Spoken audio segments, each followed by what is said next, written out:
সর্বপ্রথমে মহান ঈশ্বরকে ধন্যবাদ দিই এবং সকলকে আরেকটিবার প্রভু যিশু নামেতে শুভেচ্ছা জানাই। সকলকে জয় যিশু। আসুন আজকে যে আমাদের আলোচনার বিষয় তা হলো যে ঈশ্বর তিনি ঊর্ধ্বস্থানের, তিনি স্বর্গ হইতে আসিয়াছেন, সে বিষয় নিয়ে আজকে আমরা আলোচনা করব। তাই যতজন এই মুহূর্তে ঈশ্বরের সন্তানেরা আছেন, শুরু থেকে শেষ অব্দি ঈশ্বরের বাক্য শোনার জন্য অনুরোধ থাকলো। আমরা এই সময় আসুন ঈশ্বরের বাক্য শুনি। যোহন তার 8 অধ্যায় 24 পদ। এই জন্য আমি তোমাদিগকে বলিলাম যে তোমরা তোমাদের পাপসমূহে মরিবে, কেননা যদি বিশ্বাস না করো যে আমি তিনি, তবে তোমাদের পাপসমূহে মরিবে। ঈশ্বর তার বাক্যে আমাদের প্রত্যেককে আশীর্বাদ যুক্ত করুন, আমেন। হে আমাদের স্বর্গীয় পিতা, দয়াময় প্রভু গো, তোমার মহানামের ধন্যবাদ, প্রশংসা এবং গৌরব দিই। প্রত্যেক দিনের মতো আজকে এই সুন্দর সকাল, সুন্দর মুহূর্ত দিয়েছ, আর এই সময় আমাদের সমস্ত চিন্তা ভাবনার ভার তোমার হস্তে সমর্পণ করি পিতা গো। প্রার্থনা করি এই দিনে প্রভু গো, তোমার পবিত্র আত্মায় আমাদেরকে পরিচালনা করো, এবং প্রভু গো, প্রভু তুমি যে স্বর্গ হইতে আসিয়াছ, তুমি ঊর্ধ্বস্থানে, সে বিষয় সকল বুঝতে তুমি সাহায্য করো। সঙ্গে সঙ্গে থাকো, সকলের জীবনে তুমি কথা বলো, সমস্ত ভার তুমি নাও। এই প্রার্থনা একমাত্র প্রভু যিশু নামে চাই, আমেন। আজকে আমরা দেখি ঈশ্বর তিনি বলছেন যে তোমাদের পাপ সমূহে মরিবে, তোমাদের পাপ সমূহে। এই জন্য আমি তোমাদেরকে বললাম তোমরা তোমাদের পাপ সমূহে মরিবে। এবং কেননা যদি বিশ্বাস না করো যে আমি তিনি, ঈশ্বর প্রভু যিশু তিনি কে, তা যদি আমরা বিশ্বাস না করি, আমাদের পাপ সমূহে আমরা মরব, আমাদের পাপ থেকে আমাদের উদ্ধার নেই। তাহলে প্রভু যিশু তিনি কে? তিনি ঊর্ধ্বস্থান থেকে এসেছেন, তিনি স্বর্গ হইতে আসিয়াছেন এবং তিনি পাপ মোচনকারী। হালেলুয়া। ঈশ্বরকে যদি আমরা, প্রভু যিশুকে যদি আমরা বিশ্বাস না করি, তাহলে আমাদের দণ্ডাজ্ঞা আছে, শাস্তি আছে। আর সে বিষয় পিতা ঈশ্বর তিনি আরেকটিবার আমাদের বলেন। এবং আমরা যদি দেখি যে আমরা প্রভু যিশুকে যদি বিশ্বাস না করি, তাহলে কিন্তু আমাদের কোনো উদ্ধার নেই, পরিত্রাণ আমাদের নেই, পাপ হইতে আমরা উদ্ধার আমরা পাই না। কিন্তু আমরা যদি প্রভু যিশুকে আমরা বিশ্বাস করি, তিনি ঊর্ধ্বস্থান হইতে আসিয়াছেন, স্বর্গ হইতে আসিয়াছেন, এবং তিনি পাপ মোচনকারী, তাহলে আমাদের জীবনে উদ্ধার আছে।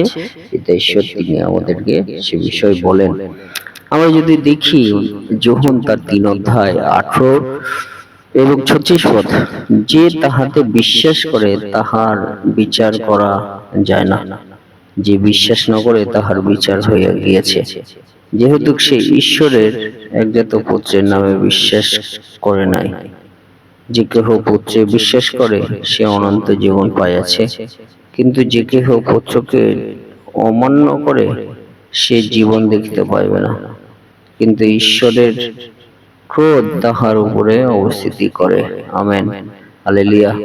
আমরা এই বিষয় থেকে আমরা কি বুঝতে পারি? পিতা ঈশ্বর তিনি ঊর্ধ্বস্থান হইতে আসিয়াছেন, তিনি স্বর্গ হইতে আসিয়াছেন, এবং তিনি পরিত্রাণকারী ঈশ্বর, পাপ মোচনকারী ঈশ্বর। আর তাকে যদি আমরা বিশ্বাস করি, তাহলে কিন্তু আমাদের আর বিচার হবে না, আমরা কিন্তু উদ্ধার আমরা পাবো। কিন্তু আমরা যদি তাকে বিশ্বাস না করি, তাহলে কিন্তু আমরা বিচারে পড়ব। যীশু খ্রিস্টের দ্বিতীয় আগমনে যে বিচার হবে, সেই বিচারে আমাদের সম্মুখে থাকতে হবে।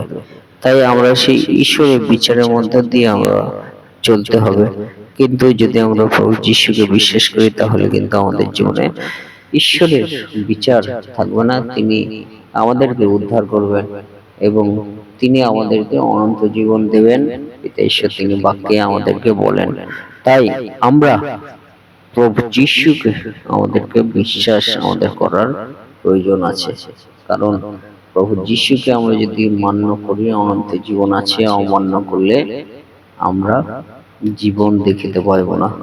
তাই আমরা যদি আত্মিকভাবে, শারীরিকভাবে আমরা যদি ঈশ্বরের অনন্ত জীবন আমরা পেতে চাই, তাহলে আমাদের প্রভু যিশুকে বিশ্বাস করার প্রয়োজন আছে যে তিনি সেই পরিত্রাণকারী ঈশ্বর, তিনি পাপ মোচনকারী ঈশ্বর, তিনি ক্ষমাদানকারী ঈশ্বর, তিনি আমাদেরকে মঙ্গলময় ঈশ্বর এবং দয়াময় ঈশ্বর। সেটি যেন আমরা মনে রাখি এবং আমাদের আত্মিক জীবনের জন্য। হালেলুয়া। আমরা তারপরে যদি আমরা দেখি ঈশ্বর বাক্য ইব্রিয় তার 12 অধ্যায় 25 পদ, সেখানে লেখা আছে, দেখিও যিনি কথা বলেন তাহার কথাগুলিতে অসম্মত হয় না, কারণ যিনি পৃথিবীতে আদেশবাণী বলিয়াছিলেন তাহার কথা শুনিতে অসম্মত হওয়াতে যখন ওই লোকেরা রক্ষা পাইল না, তখন যিনি স্বর্গ হইতে বলিয়াছেন তাহা হইতে বিমুখ হইলে আমরা যে রক্ষা পাইব না, ইহা কত অধিক গুণে নিশ্চিত। হালেলুয়া। অর্থাৎ পিতা ঈশ্বর তিনি বলেন যে যারা যে পিতা ঈশ্বরের প্রেরিত ব্যক্তি, তাদের কথা যদি আমরা বিশ্বাস না করি, স্বর্গীয় পিতার কথা, তাহলে আমাদের তাদের মধ্য থেকেই আমাদের উদ্ধার আমরা সুযোগ পাই না। কিন্তু আমরা যদি বিশ্বাস করি, তাহলে কিন্তু আমরা আমাদের পাপ হইতে আমরা উদ্ধারের রাস্তা আমরা পাই এবং আমাদের প্রভু যিশুর পথে চলার সে পরিত্রাণের পথ কিন্তু আমরা আমাদের জীবনে আমরা পেতে পারি। হালেলুয়া।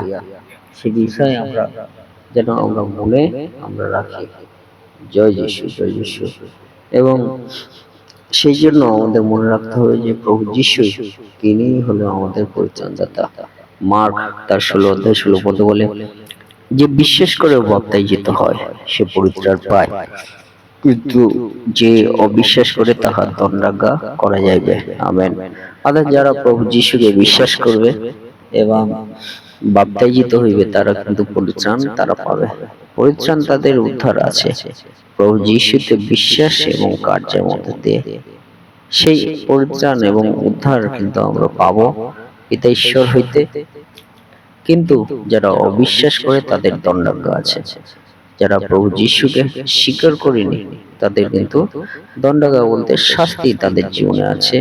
তাই বিশ্বাসে আমরা আমরা রক্ষা পাই, আমরা জীবন পাই, কিন্তু অবিশ্বাসে কিন্তু আমাদের শাস্তি আছে, দণ্ডাজ্ঞা আছে। আমরা যদি অমান্য করি পিতা ঈশ্বরকে, তাই আমাদের মনে রাখতে হবে যে আমরা প্রভু যিশুকে যেন আমরা বিশ্বাস করি এবং তার দেওয়া রক্ষা, পরিত্রাণ, অনন্তের জীবন আমাদের জীবনে যেন আমরা লাভ করি, সে বিষয়ে আপনাদেরকে উৎসাহিত আমি করতে চাই। পিতা ঈশ্বর তিনি আমাদেরকে সেই জন্য বলছেন যেন আমরা তাকে আমরা বিশ্বাস আমরা করি। হালেলুয়া। আমরা যেন প্রভু যিশুকে আমরা বিশ্বাস আমরা করি, আমরা সে বিষয় যেন মনে রাখি। এবং শেষে বলতে চাই আমাদের উদ্ধার কিন্তু আর অন্য কোনোভাবে আমরা পাই না। প্রেরিত 4 অধ্যায় 12 পদে বলে, আর অন্য কাহার কাছে পরিত্রাণ নাই, কেননা যিনি আকাশের নিচে মনুষ্যদের মধ্যে দত্ত এমন আর কোনো নাম নাই যে নামে আমাদেরকে পরিত্রাণ পাইতে হইবে। আমেন। হালেলুয়া। অর্থাৎ আমরা আর কারো কাছে পরিত্রাণ আমরা পাই না, কেননা এই আকাশের নিচে এবং মনুষ্যদের মধ্যে এমন কোনো নাম নেই যে নামে আমরা পরিত্রাণ আমরা পাইতে পারি। তাহলে প্রভু যিশু তিনি কোথা হইতে আসিয়াছেন? স্বর্গ হইতে, এবং তার নামেতেই আমরা পরিত্রাণ আমরা পাই। এবং প্রভু যিশুর নাম তাও ঈশ্বরের দেওয়া। হালেলুয়া। আর সে মধ্যে দিয়ে আমরা বুঝতে পারি যে আমরা যদি উদ্ধার চাই প্রকৃত, তাহলে কি আমাদেরকে প্রভুতে আমাদের বিশ্বাস আমাদের থাকতে হবে, প্রভুকে আমাদের ডাকতে হবে, প্রভুকে আমাদের জীবনে রাখতে হবে, এবং সে মধ্য দিয়ে আমরা কিন্তু পরিত্রাণ আমরা পেতে পারি। হালেলুয়া। তাই যতজন ঈশ্বর সন্তানের আপনারা শুনেছেন, আমরা মনে রাখি শুরু থেকে শেষ অবধি আমাদেরকে বিদেশ শুধু যে বিষয়টি বলেন, আমরা যেন আমাদের ঈশ্বরকে আমরা বিশ্বাস করি, সে মধ্য দিয়ে আমাদের জীবনে আমরা দয়া, আমরা অনুগ্রহ আমরা পেতে পারবো। ঈশ্বর তার বাক্যে আমাদের প্রত্যেককে আশীর্বাদিত করুন। আমেন। জয় যিশু, জয় যিশু, জয় যিশু।